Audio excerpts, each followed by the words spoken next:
How's everybody doing today? Welcome into episode 3 of It's Draft Time with King of the Hill Sports. On the first episode, we looked at a Yahoo Keeper League. In episode 2, we had a ESPN auction draft. And now today, we are going to talk about a Guillotine League. Now, first and foremost, what is a Guillotine League? How many weeks are there in a football season? 18. Now, in a Guillotine League, there are 18 teams, and your record does not matter. All that matters is not having the least amount of points in any given week. This is a league where you want a safe floor. Ceiling doesn't matter, having the most points never matters, winning head-to-head matchups doesn't matter. You just need to not come in last every week. That's it. If you come in last in any given week, whoever has the least amount of points in week 1, you're out. You're eliminated from the league, and all of your players get dropped onto the waiver wire. You have the least amount of points week 2. It doesn't matter if you had the most points week 1. If you have the fewest points week 2, you're eliminated, and all of your players get dropped onto the waiver wire. Now, to fill an 18-man league, I brought in some of my friends who don't necessarily watch football all the time. Some people auto-drafted, it's a free league, it's for fun, it's among friends. And that's why, as you could see, our first overall pick was Breece Hall, followed by Aaron Rodgers. Now, clearly they are a Jets fan, and clearly the Austin Poopy Butts haven't watched much football lately, but that's okay, that's fine. If he wants to draft Aaron Rodgers in the second round of a league where he doesn't pick for every 36 picks, we're gonna let him do that. And you know what? He's not even worse off. We had a couple guys who were on auto pick who unfortunately ended up with Rachaad White and Jonathan Brooks. Now we know Jonathan Brooks isn't going to be playing for at least the first 4 weeks. And after that, his next running back is Jalen Wright or Cordarrelle Patterson. This being an 18-man league, as you could also see, we had guys like Julius Chestnut coming off the board, Kenny McIntosh on Seattle, Carson Steele on Kansas City.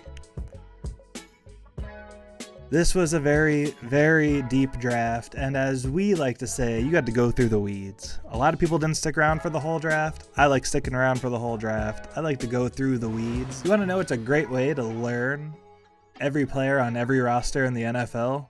Do an 18-man Guillotine League and stick around until the very end. Let's take a look at my team, Joe Flacco's Army. Today we got on the Color Rush Matt Judon. Glad to see him on the Falcons and off the stinky Patriots.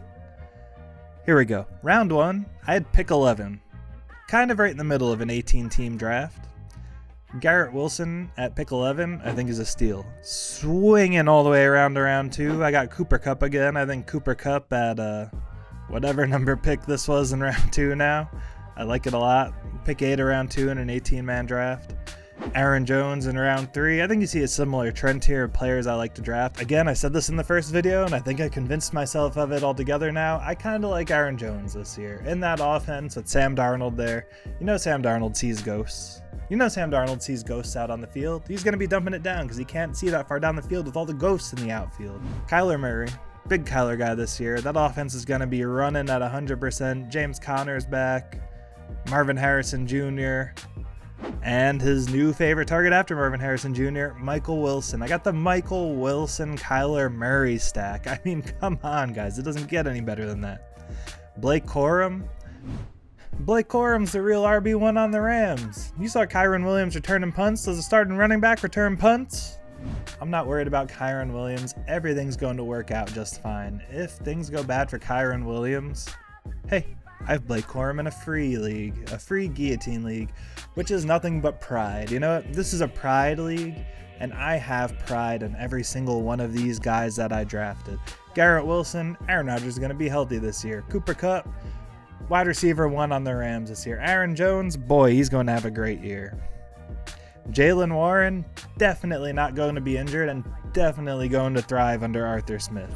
All right, now something to think about for Guillotine Leagues. Are quarterbacks and tight ends more important, or are they less important? Are you okay with getting, say, Geno Smith and Chigo Okonkwo as your starting quarterback and tight end, and getting other skill position players early? Or do you want an elite quarterback tight end combo? Do you want Lamar Jackson and Sam Laporta as your quarterback and tight end? Do you want an elite quarterback and a mid tight end? Do you want an elite tight end and a mid quarterback? What are your thoughts on quarterbacks and tight ends in this format? I got Kyler Murray and Jake Ferguson. I think those are two of the top guys, especially in an 18-man league. Now, who are our two candidates to get eliminated week 1? I think most of us in this league have a first-round bye.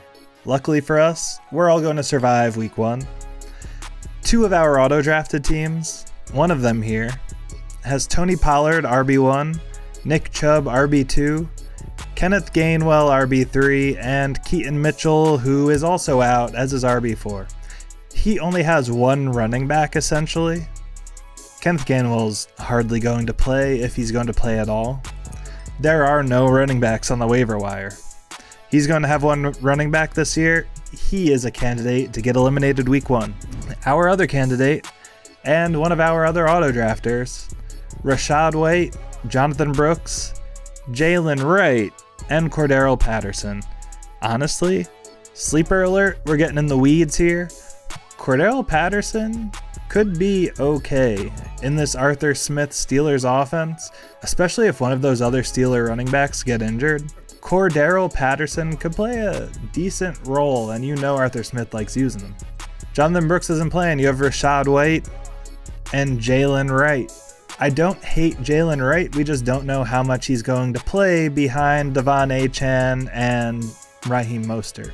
Jamar Chase could be hitting the waiver wire after week 1. Rachaad White, Malik Neighbors, Anthony Richardson could be hitting the waiver wire after week 1. Puka Nacua, Devontae Adams, Zay Flowers, George Pickens, Kyle Pitts could all be hitting the waiver wire week 1. This is the fun thing about a Guillotine League. By the end, come the championship, both teams remaining are going to be stacked. Anyway, that is a Guillotine League. This is how the draft board shook out. It's 18 teams. There was a million players drafted here. I'm not going to do the math. I'm not a math major, folks. We had people like Kyle Juszczyk coming off the board. I took Theo Johnson and Zach Ertz with my last 2 round picks. Second league, I took Theo Johnson in, by the way. Keep an eye out. This has been episode 3 of It's Draft Day with King of the Hill Sports. I have 1 draft to go, and it is what I consider my main league.